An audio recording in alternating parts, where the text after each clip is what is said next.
Stipra ģimene ir kā skaista daina. Tai nav jāmācās ne melodija, ne vārdi. Tā ir iezīsta ar mātes pienu no paaudzes paaudzē.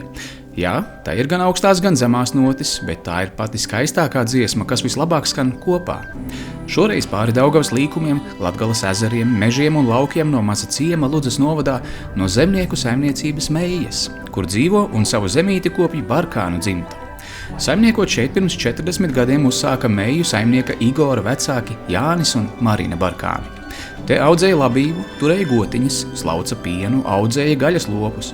Vecākiem talkā nāca jaunā paudze, jo lauku darbi Barkāniem bija asinīs jau 4. paaudzē. Pirms 12 gadiem saimnieka groži tika nodoti dēla Igora Barkāna rokās un tika dibināta zemnieku saimniecība Meijas.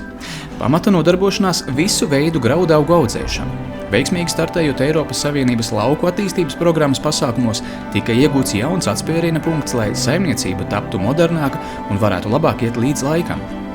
Ģimenē visi lauksaimniecības darbi tiek paveikti pašu spēkiem, draudzīgi. Kurš uz tīrumu, kurš mājās gatavojot pusdienas vai vienkārši vakarā pasniedzot kafijas krūzi. Nu jau Mējās vecākiem un vecvecākiem palīdz arī jaunā, 3. paudze. Barkānu ģimenē mīlestība pret valsti, kultūru un savas tautas tradīcijām ir neatņemama dzīves sastāvdaļa. Laiks atliek arī hobijiem. Ģimene vairākas reizes piedalījusies vispārējos latviešu dziesmu un deju svētkos, dejojot. Kā saka Barkāni, lauksaimniecība nav tikai biznesa un peļņa. Lauksaimniecība jau no bērnības ir dzīvesveids, mīlestība pret savu dzimto vietu un sirdslieta.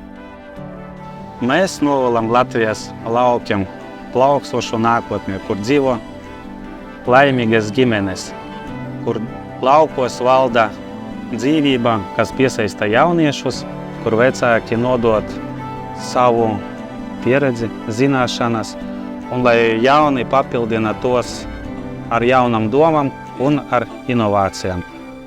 Lai mēs esam mazā daļiņā, lai Latvija kļūtu labāka.